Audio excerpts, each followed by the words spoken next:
পুজোতে আমি না বিশেষ কিছু একটা খুব একটা প্ল্যান করে উঠতে পারছি না, কারণ জানি না গত বছর থেকে কি হয়েছে।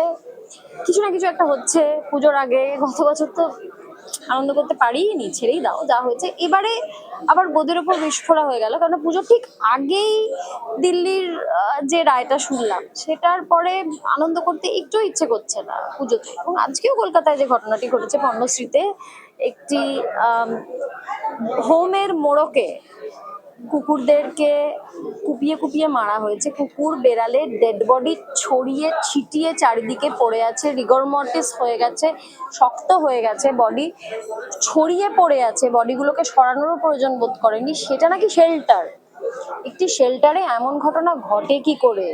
সেইটা তো এখন এখান থেকে একটা অনুষ্ঠান আছে, তারপর সেটা যাব, সেটা দেখতে যাব।